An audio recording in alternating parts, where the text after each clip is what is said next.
इजा बिजा आणि तिजा पहिल्यांदा 2014, मग 2015 आणि आता 2016 महाराष्ट्र केसरीच्या गदेवर केवळ एकच नाव कोरलं गेलंय आणि ते म्हणजे जळगावच्या 40 गावच्या सायगावचा विजय चौधरीचं.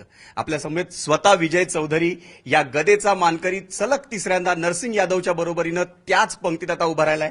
त्याचे वस्ताद अमोल बुचडे, स्वतः रुस्तमे हिंद आणि महाराष्ट्र केसरी विजयचे दाजी पंकज सोनवणे हे देखील या आनंदात सहभागी झालेत. आणि या आनंदात सगळी पैलवान मंडळी, कोण जळगावचं आहे, कोण मामासाहेब मोहोळ केंद्राचं आहे, ही सगळी पैलवान मंडळी विजयचं कौतुक करण्यासाठी, विजयचं अभिनंदन करण्यासाठी, खास एबीपी माझासाठी विजयसाठी एक त्याच्या हॉटेलमध्ये एक रूम आपल्याला अवेलेबल करून देण्यात आली एबीपी माझा. आणि ही सगळी मंडळी आपल्या समवेत या मुलाखतीसाठी आहेत. विजयनं पहिल्यांदा मारलं होतं महाराष्ट्र केसरीचा किताब जेव्हा जिंकला तेव्हा सचिन येलभरला, मग विक्रांत जाधवला आणि आता अभिजित कटकेला हरवून विजयनं गदा पटकवली आहे. पण विजय, यंदाचा पेपर सोपा होता का लोक म्हणतात तसं मुळीच नव्हतं? नाही, तसं सोपा म्हणजे पेपर मी आजपर्यंत कोणताच समजलेला नाहीये. मी आजपर्यंत सगळे पेपर अवघडच समजलेले आहे, कारण की मी त्या पद्धतीने तशीच प्रॅक्टिस करतो. मी कोणत्याच पॅनवर कोणती परीक्षा असो मी अवघडच समजतो, कारण की अवघड परीक्षेची तयारी केल्यावर मगच सोपा पेपर जातो. तर मी आज जे प्रतिस्पर्धी खेळले होते, मी तुम्हाला पहिल्या मुलाखतीत सांगितलं होतं की मी पहिल्या मराठीचे 6 प्रतिस्पर्धी खेळलो, ते पण नवीन होते, दुसऱ्या नवीन, आणि ज्यावेळेस तिसऱ्या वेळेस खेळलो त्यावेळेस ते पण नवीन. त्यामुळे मी कोणालाच कमी लेखून चालणार नाही, त्या पद्धतीने सराव केला होता आणि त्याचा रिझल्ट आज आलाय. हा तुझा विनय ना आम्हाला सतत आवडतो आणि मला वाटतं ते तुझं जास्त वैशिष्ट्य आहे कुस्तीच्या मैदानापेक्षा. विजय, या कुस्तीत तू जिंकलंस, ती ही गदा जिंकलीस, रोख मनी रोख पारितोषिक जिंकलंस, बुलेट जिंकलेस, पण आमचं मन तू केव्हा जिंकलंस माहितीये? तू जेव्हा कुस्ती संपल्यावर अभिजित कटकेला जवळ घेतलंस, आलिंगन दिलंस आणि थोपटलंस. कुठून शिकलास ही खेळाडू वृत्ती? जिंकल्यानंतर पराभूत पैलवानाचं पण कौतुक करायचं. हे माझं म्हणजे जे मार्गदर्शक, माझे जे गुरु कोचेस मी त्यांच्याकडनं शिकलो. अमोल बुचडे, ज्ञानेश्वर मांगडे आणि रोहित पटेल हे जे माझे कोचेस आहे, यांनी मला कायम सांगितलंय की पराभव झाल्यावर जास्त हे म्हणजे टेन्शन घ्यायचं नाही आणि जिंकल्यावर जास्त उत्साहित व्हायचं नाही. तर फक्त आपले एकच, आणि अभिजित हा एक नौका मल्ल होता.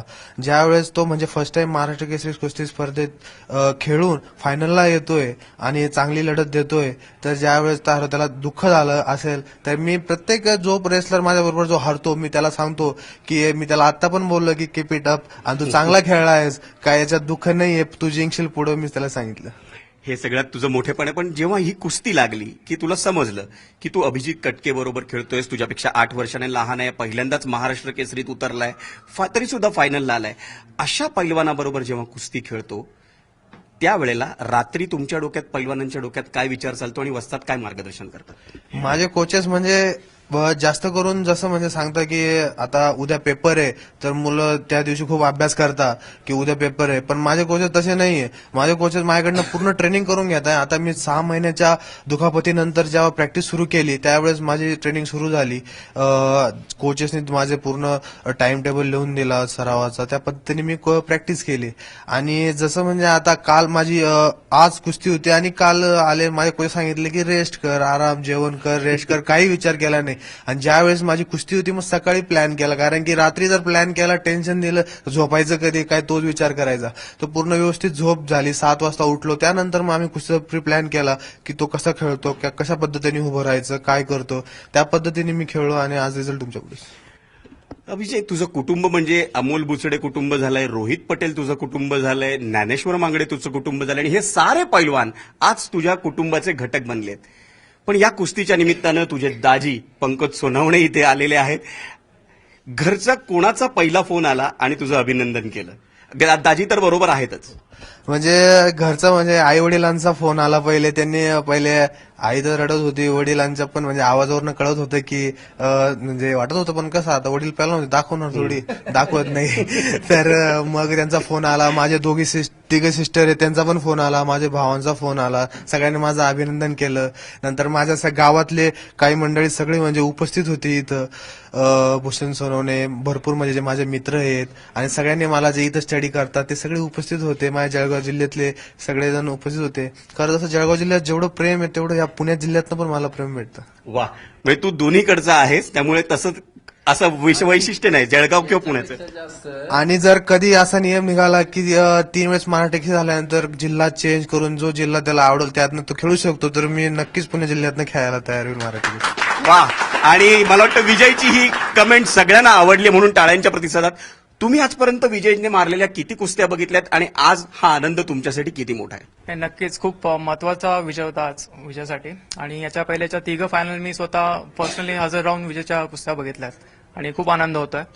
आणि अशीच मेहनत त्याने करत राहावी आणि पुढे जाऊन ऑलिम्पिकसाठी नक्कीच आपल्या देशाचं नाव पुढे न्यावं असं मला अपेक्षा आहे विजयकडनं. ऑलिम्पिकच्या दृष्टीने सगळ्यात महत्वाचा मुद्दा तुम्ही काढलाय, पण मला आता अमोल बुचडेंकडे जायचं. आणि मला वाटतं अमोल, मी तुम्हाला जास्ती त्रास देणार आहे कारण विजयवरती गेल्या वर्षभरात थोडंसं राज्यकर्त्यांचं दुर्लक्ष झालंय. जो मुद्दा तुम्ही नागपूरमध्ये काढला होता की विजयला नोकरी मिळण्याच्या दृष्टीने मुख्यमंत्र्यांनी आश्वासन दिलं, पण पुढच्या वर्षभरात काहीच हालचाल झाली नाही. हा मुद्दा परत या मुलाखतीच्या निमित्ताने तुम्ही उद्धृत करू इच्छिता? नक्कीच करेन, कारण मी तुम्हाला गेल्या वर्षी माहित असेल की मी प्लॅनिंग केलं होतं की मुख्यमंत्र्यांच्या गावामध्ये आहे आणि मुख्यमंत्री या ठिकाणी आमच्यासारख्या विजयसारख्या मल्लाला काही म्हणजे विजयमुळे मला कुस्ती प्रमोट करायला मिळते. मी तर म्हणेन तुम्ही पाहिलं गेल्या वर्षी पाय फ्रॅक्चर असताना खेळणं म्हणजे नॉट अ जोक. म्हणजे ऍक्च्युली विजय आमच्याकडे आहे हे आमचं नशीब आम्ही समजतो. विजयसारखा शिष्य असणे हे आमचं नशीब आहे. दुसरी गोष्ट अशी की नक्कीच सरकार त्यामध्ये आम्हाला हे देते, पण खेळाडूंना मी परत राज्यकर्त्यांना एक सांगू इच्छितो की मी आज खेळापासून एक 4-5 वर्ष झाली थोडासा कोचिंग या फील्डमध्ये आलेलो आहे. मी थोडासा अनुभव घेतला की राज्यकर्त्यांकडे आम्ही पाठपुरावा करत असतो, परंतु त्यांची आश्वासनाची सवय झालेली असते हे मला कळलंय आता. आश्वासनाची सवय झालेली असती, त्याच्यामध्ये वर्ष जातं, 2 वर्ष जातं, 3 वर्ष जातात. त्यामध्येच विजयचं काय चुकून स्टेटमेंट काहीतरी चुकीचं झालं सरकार विरोधात तरी ते प्रकरण थांबलं जातं हेही मला कळलंय. म्हणून बोलावं की नाही बोलावं अशा द्विधा मनस्थितीत आम्ही आहे. आम्ही तिकडे गेलो तर आम्हाला आश्वासन परत मिळतं की प्रोसेसमध्ये फाईल मागितली, यांना विचारतायत त्यांना विचारतायत. आमचं शेवटपर्यंत अजून तेच मागणं आहे. आणि एखाद्या खेळाडूला एवढं त्रास देणं योग्य नसतं. म्हणजे खेळाडूला, आमच्यासारख्या खेळाडूला तर सकाळी उठणं, व्यायाम करणं, स्वतः स्वयंपाक बनवणं, रेस्ट करणं, अगेन संध्याकाळी प्रॅक्टिस करणं, याच्या शेड्यूलमध्ये थोडा जरी बिघाड झाला ना तर आमचे 2 दिवस वाया जातात. 2 दिवस वाया गेले म्हणजे आमचं ट्रेनिंग बॅक फुटलं येतं. याचा राज्यकर्त्यांनी विचार करावा की खेळाडूंना किती पळवावं.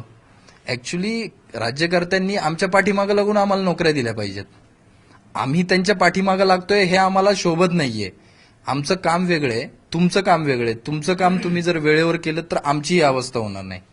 त्यामुळे माझं त्यांना परत एकदा सांगणं असेल की पहिली गोष्ट लिखाई पडाई अर्ज करणे हे तर मुळात खेळाडूंना जमत नाही. जमलं तरी ते तुम्ही इतरांप्रमाणे खेळाडूंना घेता. तर माझी पहिल्यापासून तीच विनंती आहे की खेळाडूंना एक वेगळ्या क्रायटेरियातनं द्या.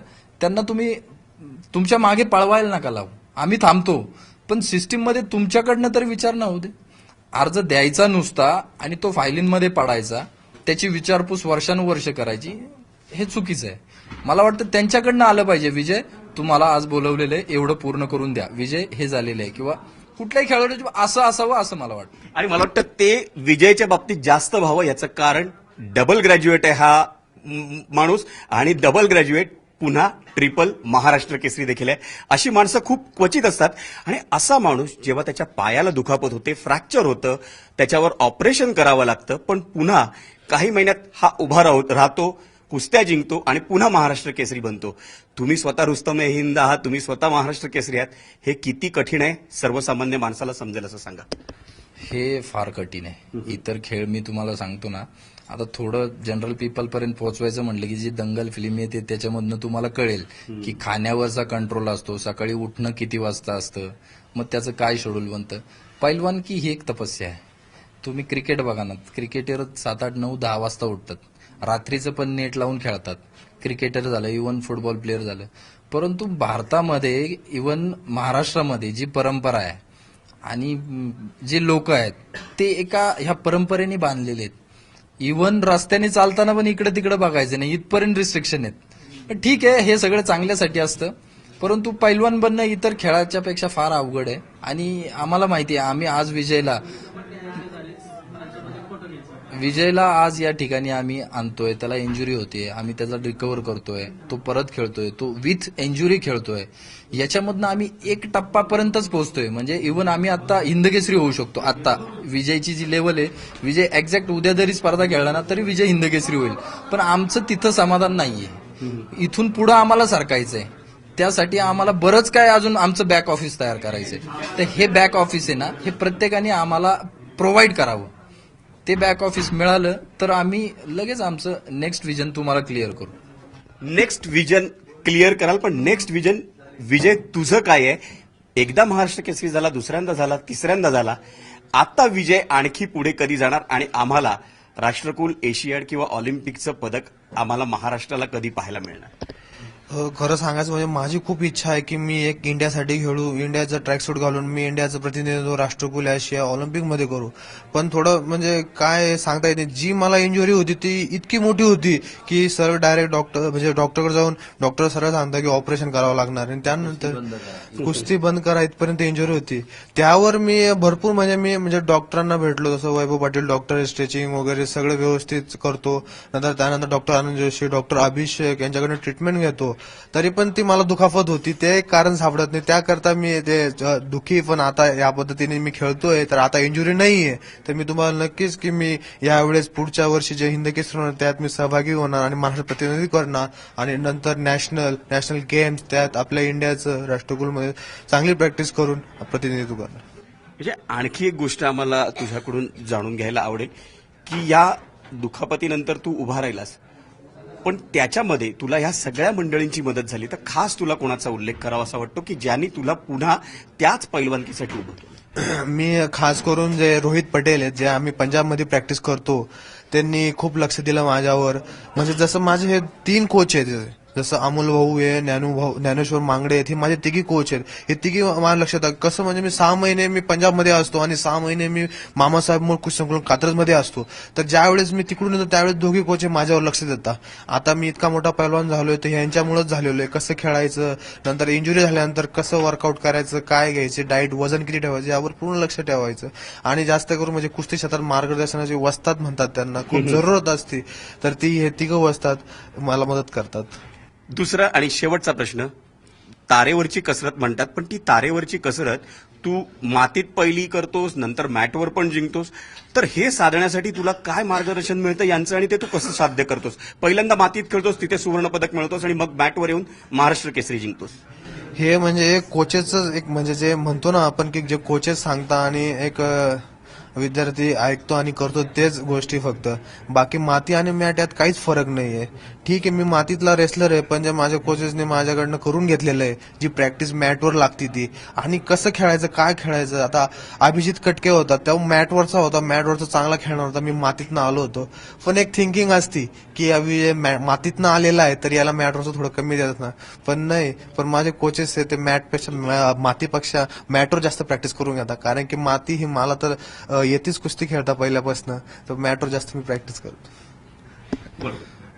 या ठिकाणी मला विशेष नमूद असं करावं असं वाटतं की विजयच्या ह्या सगळ्या पाठीमागचा रिअल हिरो रोहित पटेल आहे. रोहित पटेलकडं जे आता लेटेस्ट रशियाला वगैरे इकडचं ग्रास्पिंगचा जो पार्ट आहे रोहित पटेल यांच्याकडे फार चांगला आहे. तुम्ही पाहत असाल की प्रत्येक कुस्ती पाठीमागं रोहित पटेलच तिथं उभा असायचे.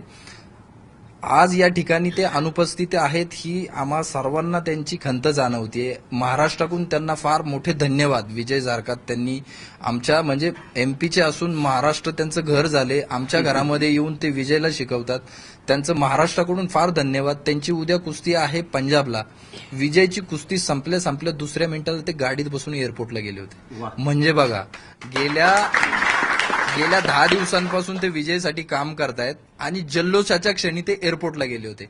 त्यांच्यासाठी परत एकदा मी टाळ्या.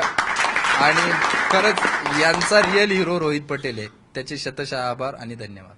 विजयच्या आयुष्यात रोहित पटेल यांचं ऋण फार मोठं आहे, पण रोहित पटेल यांच्या बरोबरीनंच अबोल मुचडे असतील, ज्ञानेश्वर मांगडे असतील किंवा यांच्यासारखे पंकज सोनावणेसारखे नातेवाईक असतील आणि त्याचबरोबर ही सारी पैलवान मंडळी असतील.